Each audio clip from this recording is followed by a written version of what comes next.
It's great to have you all join us. We have one presentation today, so I think instead of the normal full hour, we can maybe plan to go until 1 o'clock, maybe 2 o'clock, maybe a little bit longer, since normally we have two presentations. So we can stop a little earlier today. We have Eric Farber, who's the founder and CEO of Creators Legal, joining us today. He will tell us about his Creators Legal platform, which I'm very curious to learn about. Before I turn it over to Eric, Eric, are you there? There's Eric. I can't see him. Okay, great. I wanted to see if anyone else in the group wanted to share any updates with the group. And you can do this via chat or by just unmuting yourself. No? All right, well then let's get started. Let me turn it over to Eric. There, I'll unmute myself again. Thanks for having me. It's a pleasure to be here. I'm Eric Farber. I'm the founder and CEO of Creators Legal, which is contracts for creators in one click. And so I'm going to give a little bit of a history about myself, and then and talk a little bit about Creators Legal, and then if anybody has any questions, and I can understand a little bit more about Stanford CodeX. But I'm really excited to be here. I'm a lawyer by trade, and I went to law school at Golden Gate, just up the road from Stanford. And after I graduated, I got into the sports and entertainment business. I ended up in Los Angeles at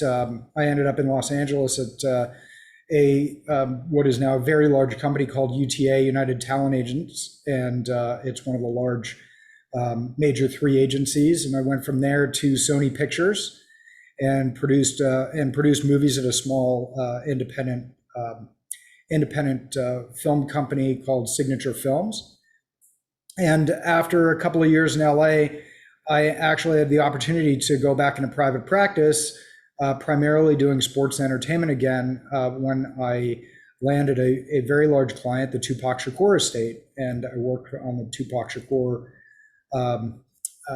intellectual property rights for about 18 years, and finally ended that tenure running the estate and all the merchandising, and didn't really quite do that much litigation anymore. But I really centered on doing intellectual property rights, mostly for dead rappers. And then I had a couple of hundred professional athletes, as well as some sort of high-profile entrepreneurs and some other kind of clients like that. And I strangely ended up, after 2008 crash, changing my practice quite a lot, where I actually opened up a workers' comp firm for professional athletes, which morphed into a general workers' comp firm, which is located and still there in Oakland. And we actually have 6 offices. We grew from 4 people to about 85. Is where we are now. I resigned from there at the beginning of 2021 to focus entirely on this, but it grew, like I said, from 4 people to it was probably about 60 people by the time I left. And during that time, I actually ended up writing a book as well, called The Case for Culture, which is all about growing a law firm based on a really great company culture. It's something that's not really talked about or done very much in law firms. So after I got done writing that book, I turned my attention to Creators Legal, which had been an idea that I had for a very long time, going back probably about 10 years. I always thought that the majority of the contracts that were dealt with in the entertainment business, that were done by lawyers, really didn't have to just be done by lawyers. That pretty much could be done by just about anybody who was a creator. And I'm going to use the term creators Today, the term creators, people really think of people on the internet or digital creators that are creating on the internet, content creators. But the term creators goes back more than 100 years and really talks about photographers and filmmakers and authors and thespians and anybody who's really in the creative arts. And we actually came up with the name Creators Legal about 3 years ago, before it really took a foothold in the digital space. But I had this idea, and it had always sort of gnawed on me that it was something that I really wanted to tackle. And several years ago, I got a call from a friend of mine who's a civil rights lawyer in Oakland, and he was representing the Oscar Grant family. I was standing in LA at the time, and he needed a life rights contract. Could I send him a template? And I went up to my hotel room, grabbed my laptop, and sent him off a template. Several years later, one of my clients, Andre Ward, who is a pretty famous boxer, called me and he said that Ryan Coogler wanted to have dinner with him to talk to him about putting him in a role in a movie. And the Oscar Grant story was Fruitvale Station, which was started with a template that came from my computer. And when I had that conversation, I got to meet Ryan Coogler, and he didn't know that that's where it came from. I just couldn't get it out of my mind that, sort of it was the start of his first movie that launched a career that is quite an amazing one. And so about almost 2 years ago now, we decided to get really serious about Creators Legal, and we put it together, and we launched in September of last year. And we launched with 4 categories in podcast, film, music, and digital content creating. And now we're up to 10 categories, about 150 contracts, and that's the story of Creators Legal. We are essentially legal tech meets the creator industry. So I'm going to just share the screen a little bit and show you our site. This is actually a new design on the homepage that is going to be launching next week. So this is our site. Very simple. I know I'm at CodeX, but I'm a big believer in no code and low code. And there's a couple of little things that have to be done on this, but this is essentially it. This is not our complete package of contracts, but these are our top 4 categories. Podcast, surprisingly, is actually our top category. And so these are all our categories here. We actually just launched the NFT contracts, and I believe we have 3 NFT contracts that launched about a month and a half, 2 months ago. So we're a fully integrated platform where it's built more as a SaaS than it is as one-offs, where we try to push people into subscription base. But essentially, we're $20 a contract or $19 a contract, and then we have a couple of different subscription bases. And then they can build contracts within the system, send them out with e-signatures, and then we have a full dashboard that they can operate off of. So that's it. We like to keep everything pretty simple and pretty straightforward.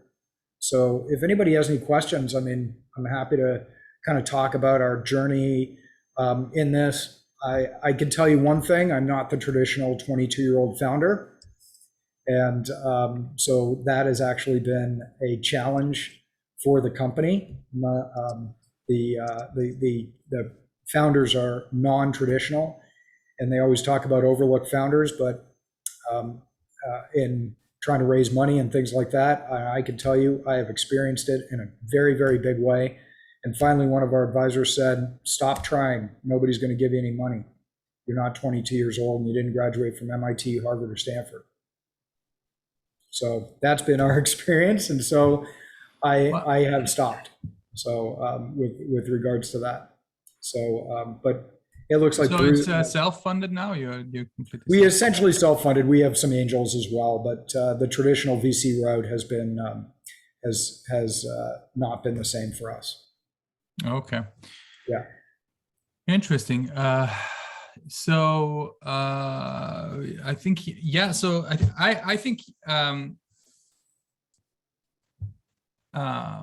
I think it's one interesting example for using document automation in this particular industry, right? And I think it's one thing to build, like you said, with no code and low code, and then you have to sort of you're creating all the content and the nice workflows. But how do you make sure that people then come and use your facility? Marketing. And how's that going? Well, it's very interesting. I mean, in some transparency, we have an incredibly high conversion rate when people come to the site. So that we're probably double what they look at e-commerce or other sites that are similar to us. And but so, are you doing? So you're seeing the traction already of the platform and. We are seeing some. It's one of those that is traditionally something that would be funded because it's going to take some time to build up. But our traffic is still fairly low. Mm-hmm. But if this wasn't the case, I'd probably be gone in it. But we are seeing a really, really high conversion rate when people actually do come to the site. So, but it's very low. Mm-hmm. Bruce has a question. Yeah, this is great. I was actually on a call this morning with somebody from Brazil who's a screenwriter, and could use your service. It's a little bit difficult to hear you, Bruce. Do you hear me now? Yeah. Is this better? Right. Great. So two questions. One, Eric, how do you, where does the content for these contracts come from that they've been validated against cases that have come up? And then secondarily, with the major studios, how do you, are you seen as an aid to them getting talent under contract or scripts under contracts? How does that work for you? Well, two parts here. First is our contracts. The initial contracts probably came a lot from my own database of and library of contracts. My co-founder wrote the book called Content Creators Handbook. So a lot of our original sort of social media and digital, influencer and stuff came from that.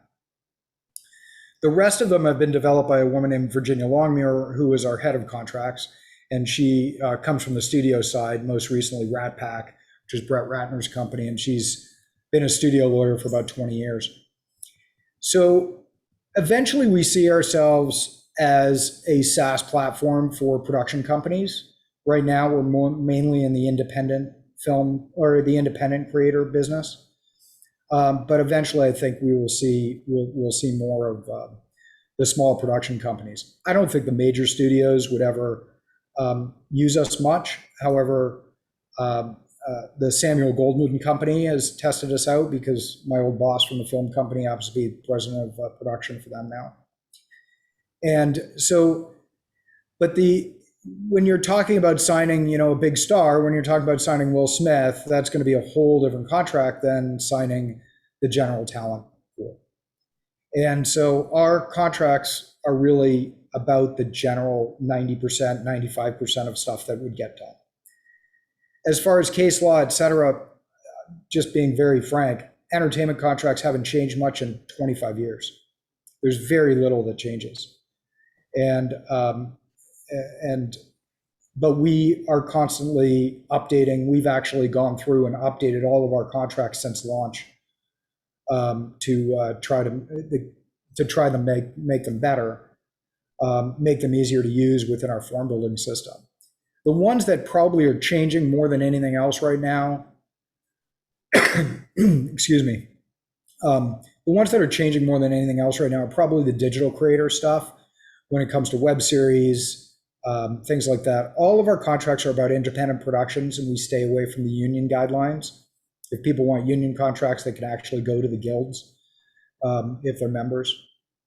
But those deals and the way those deals look and what they actually do are changing very rapidly.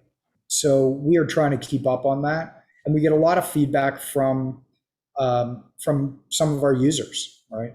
And saying, and so I've talked, one of the things that I think is important to do in any startup, in any company, is talk to your customers as much as you can.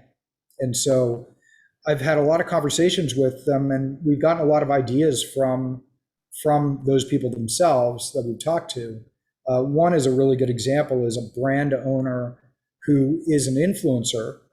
However, she posts onto TikTok on her own, but she wants the content to be developed by other people. So we have a content creator that's specific to Reels and TikTok, a contract where other people are creating the content and then delivering that content over. We would have never known to do that unless we were talking to the people who actually kind of get that stuff done. Eric, there's a few questions in the chat. So Peter is asking, do you have a category for independent software developers, and have you done any matchmaking between creators in different categories? Not yet, but software development and developers is on our roadmap to do, along with things like fashion and design, graphic arts. There's quite a bit more. So, but software development is one of them. And what about the matchmaking aspect? You could foresee that you could probably bring together a videographer with an actor or something. Is that some part of your plan? It is part of our plan to try to build a community, right? And we are in talks with a couple of companies that are basically independent gig Right. platforms, and so we're trying to work with them to create some sort of partnership. Okay. And Dave's asking, how does the NFT contract work? Writing a traditional contract to buy an NFT, or what? Someone would need an NFT contract on top of a smart contract on OpenSea. Well, interesting. So we don't deal with the smart contracts. Those are sort of provided by the NFT platforms. What we're talking about is the artists that are either going to are going to do an NFT for a developer or development company, or it's an artist who wants to do NFTs and they want to go hire a developer to help them. So we have those as well as contracts to license art for NFTs. So, I see. Okay. We kind of took a chance on putting these things up, but it actually turned out that within days of putting it up, I got a call from an old friend who said, "Hey, I'm trying to hire an artist to do these. He's in software to do some NFTs." And he said, "Do you have anything that can help me out?" And boom, we sort of sold our first one within like 2 days of launching. And so until your platform came into existence, how were creators, getting this kind of legal representation or content? Did they have to go to law firms or Google? Most creators make very little money. Mm-hmm. And there are millions of creators, independent creators all across the country, all across the world. We've actually sold contracts in probably about 25 countries outside of the US already. Okay. So where were they finding them? They were borrowing them from friends. They were searching the internet, trying to hobble stuff together. They were doing emails between each other. They were, there's some books out there where they might be able to get a few here and there. But for the most part, and I dealt with this so many times as a litigator, where somebody would come to me and say, "Hey, I have this contract for a film investment," or I dealt with a number of acting contracts that they're just terrible. And so, they end up in court a lot. And a lot of stuff doesn't really end up in court. This stuff just sort of dissipates. And, a lot of projects out there don't quite have the don't quite have the money to go to the lawyers, or the project doesn't go anywhere, and they don't want to invest the time, they don't want to invest the money in going to a lawyer to do this stuff on a project that may not take off.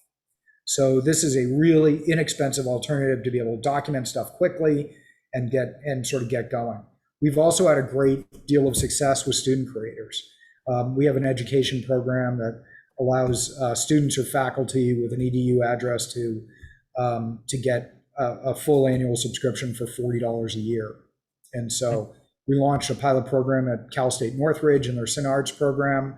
We're actually a mandatory tool for those kids, for those students, under the syllabus of some of the senior film professors. And then we've actually just launched an outreach program at Harvard Creators. Mm-hmm. So you're going after those creators who know that they want to create something and sort of license it out, as opposed to those who already have a channel, right? Like they might create the content for free on their whatever the TikTok channel or YouTube channel, but when they find their content utilized somewhere else, maybe somebody just pirates it, then they might be actually interested in licensing it. That's not a use case you're thinking about, trying to sort of get somewhere, helping people. There's lots of we do have quite a few licensing, contracts within the system, but we're not there to go after, we're not a litigation or helping them. I think we're, somewhere along the line we'll probably have some cease and desist letters and things like that to make it easier for them. Okay. But I've seen a couple of things kind of on the business model here. Let me go up here. Do they ask about their data privacy?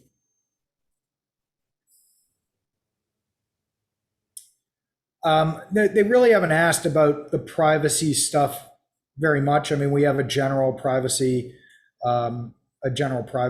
policy within, and try to be as protected as possible. Mm-hmm. What's stopping you from paying $20 for the first? I'll deal with this one from Shesh. So we don't have single-use downloads. It's a single-use contract that you build in the system, and then you can download a PDF. There's nothing stopping somebody from reverse engineering that PDF when it's done. And that's going to be an issue that we'll always have, and the team and I have talked about this many, many times. And it's the old saying that, Microsoft at the beginning of it, Bill Gates said he wished he had 10 cents for everybody who stole it, right? Because only about 10% of people were actually buying the Microsoft products. Everybody else was stealing it. It's the same with LegalZoom and Rocket Lawyer. I like to remind people that the largest legal tech company in the world is basically 150 contracts put up on a site that you can download for single use. Mm-hmm. So Michael is asking, do you have any estimates on the cost savings that your platform can drive for small production companies?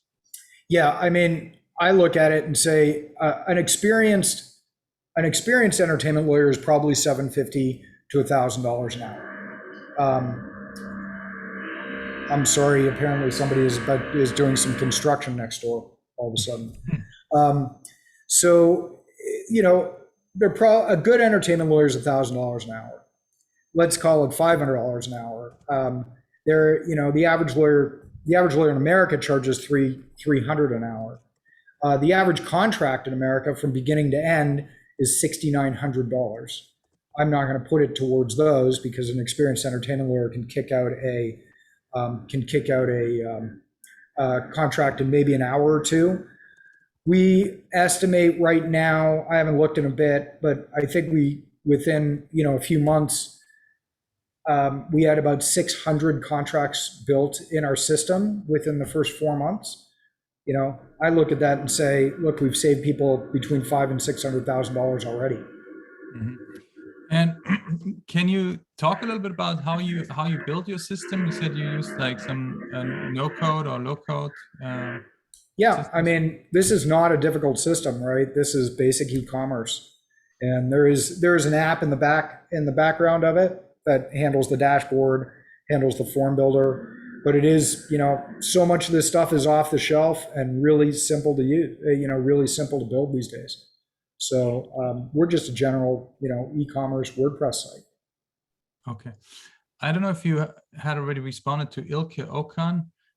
So, dear Mr. Faber, first I'd like to thank you for your explanations. May I ask if there's a feature that allows clients to make revisions? May I also ask how you respond when you encounter customers who have requests in this direction? So changing, revising your templates, I guess. How does that work? Well, there's two things. One, there is a form builder and this walkthrough form builder where they answer a series of questions and it builds the contract. It's pretty rudimentary style of MVP. They can make any revisions they want, but it's not an open field revisions. But that is coming within a pretty short period of time. Okay, and then Tyler is asking, how do you make sure that people come back to your platform? Are they not using your template over and over again for the different startups? Well, I think I kind of addressed that before, but one of the ways we try to get people to come back is, providing a really good service and really the fact that we've got e-signatures that people can send them out and track it. There's a full dashboard for them to operate like a SaaS platform. Mm-hmm. And that those tools, I'm really sorry about this. It's a Murphy's Law, that's fine. Yeah. That's and that those tools are really something that that will get them to keep coming back. If they don't come back, then we haven't built it well enough. Or they just don't want to shell out another $20 or $100 for a whole year at this point. Yeah, I think you already sort of like addressed Peter's question also a little bit. He's asking if you're helping people matchmake, in a sense, helping people creating their own indie studio startups or something, which, if you get, when you get more and more creatives, you could think about interesting ways to match them together.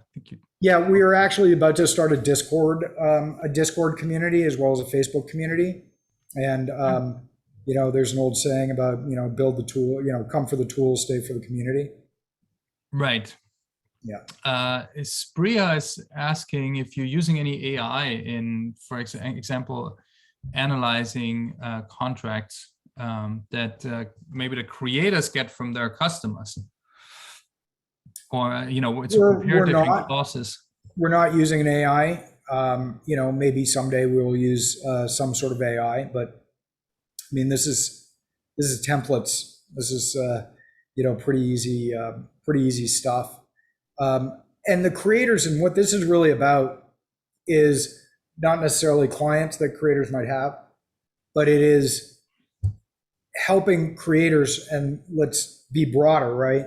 This is live theater, this is authors, self-publishing, this is podcasts, filmmakers, independent musicians.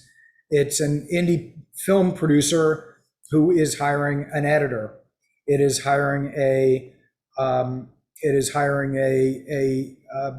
director of photography. It's hiring a casting director. It's hiring an animation expert.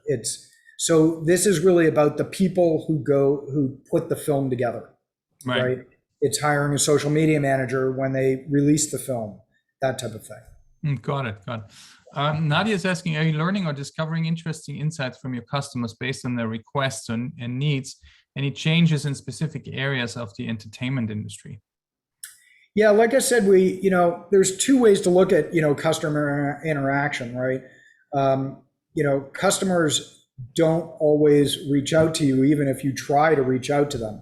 And when customers are quiet, they're just sort of coming back, you're building something right. Occasionally you get people that really do talk to us, and we've learned a lot, especially on the early days, of what they wanted. So one of the things that was not on our map was to actually allow them to do downloads of the PDFs, because we had built this sort of decently sophisticated e-signature system. And what we found was that they didn't always want that, and they only use it about half the time. What they wanted was to get done with the contract being built and then download it themselves and sort of skip the use of our briefcase and skip the use of the signature system. And so we added that. But are you, sort of learning interesting things about how the entertainment industry may be changing? You mentioned before now, maybe that's already old news for folks in LA, but for me, it's still pretty interesting that people are using TikTok as a channel, and they have deals with market, companies whose products they market, right, or they endorse, like. Not, there's the Kardashians, of course, but then there's like, sort of less famous, but still people with a large following, which is still, these kind of endorsement things. Is that something you support too, or are there new things coming up like that? Where we come from, right? Mm-hmm. So let's face it, this started out with the studios and the agencies being together and controlling every aspect of creators' lives, from the actors to the directors to the writers. Back in the 30s, 40s, and 50s, they stuck the writers in a big room and said, "Write me a wrestling picture," right? And they were completely controlled. And this is the end result of creators wanting the control more and more and more. The walls of distribution between a creator and the ability to distribute a piece of art, a creative product, are gone. I can take my phone, go out to, the beach, which is a few feet from me, take my phone, go out to the beach, shoot a movie, shoot a surfing movie this afternoon, and have it distributed on 10 different pieces and 10 different platforms that 90% of the world watches by tonight. So the entertainment industry has been completely transformed by these platforms that allow distribution in any way. There's really, and this is for everything. You can self-publish a book tonight on Kindle Direct Publishing. You can put a podcast up, on Spotify, tomorrow, etc. I mean, essentially, all of these different things have absolutely and completely transformed the ability to create. And so we are just matching up with that.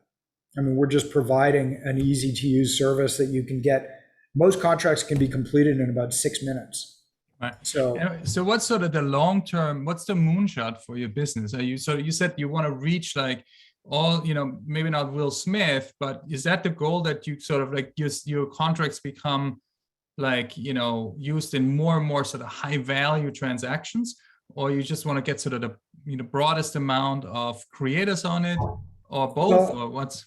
Really in both. I mean, any independent creator can use us and grow towards it's a SaaS platform that can be used in any kind of production company. Okay. Yeah. Got it. So Fernando's asking, he's asking you to address the similarities and maybe differences between your platform and a platform called Imogen. I don't know if you're familiar with that. I am not. You're not familiar. Okay. So then, Nadia is also saying, what were the challenges you or your founders felt while you were in-house counsel and independent attorneys that you no longer have to deal with since you're creating this platform? Well, I'm no longer a practicing lawyer, which I really enjoy. I wasn't in-house counsel anywhere. I mean, I guess you could say I was in-house counsel for Amaro Entertainment, which was the Tupac Shakur estate. But I was a producer when I was at Sony Pictures, and I was in the agent training program, the television packaging department, when I was at UTA. So I didn't actually practice. To me, it's not all that different if I were, because most of the contracts that actually got us started came from my own database. And so if I were building contracts, I would sort of be using these anyway. Got it. Okay. Yeah. All right. So I don't think there are any more questions in. Oh, hold on. So Shesh is asking a question. Any plans for integrations with messaging platforms so that users can create and send for review via, say, Slack, for example? They could send via email for review. I sure it would be an interesting way of looking at it, that they could do it that way. We'll have multi-user platform, multi-users, things like that for the small production companies or the medium-sized production companies where there's sort of more than one person needs to access the platform. Right now, we're just sort of single user. But we already have the ability to share these, to share these in between the person who's creating it and the person who's going to sign it, or the recipient of them, to be able to review them. Got it. Okay, well, that's very interesting. So hold on. Okay, so Nadia is thanking you for your responses. Thank you.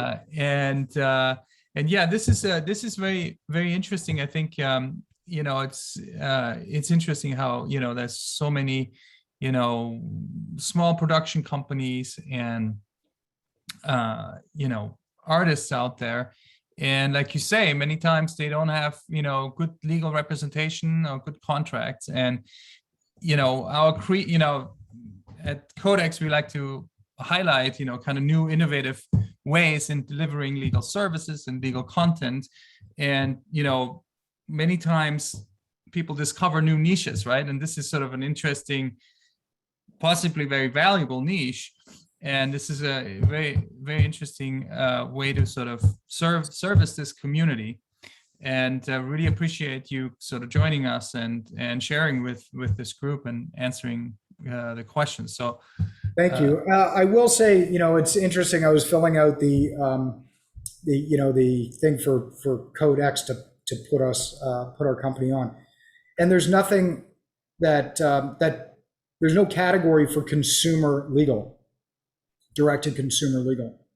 And it's something that I've experienced, that the legal tech community, and talking to a group that is about legal tech, that the legal tech community overlooks direct to consumer legal quite often. And even the legal tech funds and everything, they really love investing in stuff that serves lawyers to serve their clients. But the largest legal tech companies out there are direct to consumer legal. Yeah. So, I will say, that we always say in CodeX that, our motto is to bring information technology to the legal system and not the legal profession itself, right? So, and sometimes those, things that go directly to the consumer, right?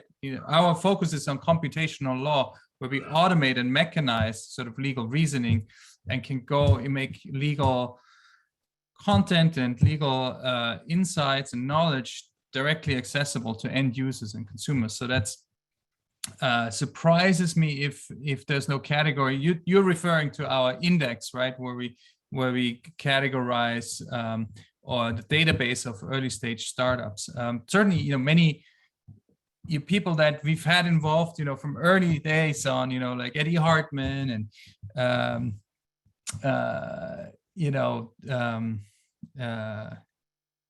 what's his name, Charlie Moore, and those folks all built like the biggest kind of consumer facing brands in legal that we know. And so I don't think we at CodeX have any kind of preference or focus on sort of business to business kind of things. We're very excited about, Richard Granite, was sort of the original kind of consumer facing legal person. But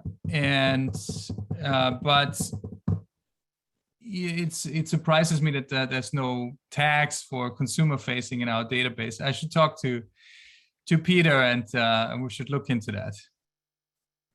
I mean, it is one of those things that we are the sort of an overlooked category. I've had legal tech people tell me that I'm not in legal tech.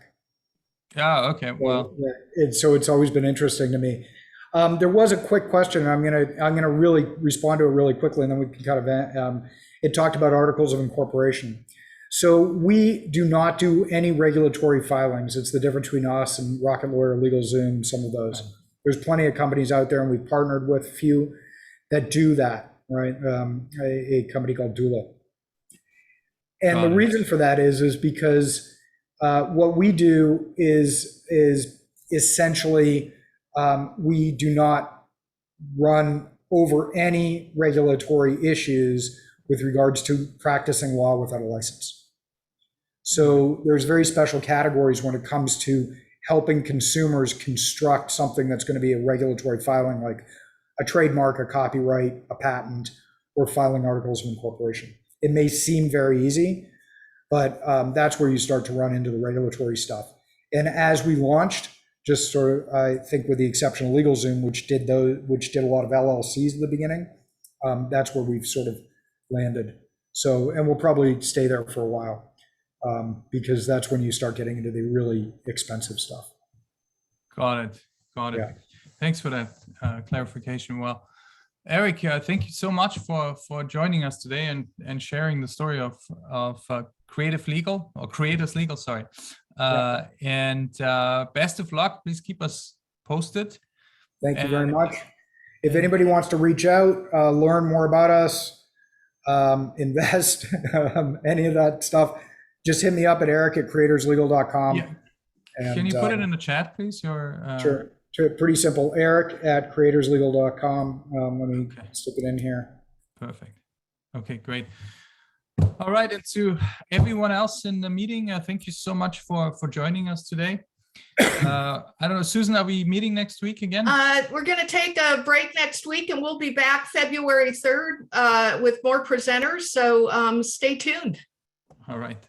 Okay, guys, good to see you all, and stay safe and healthy. All right. See you later. Thank you. Bye-bye.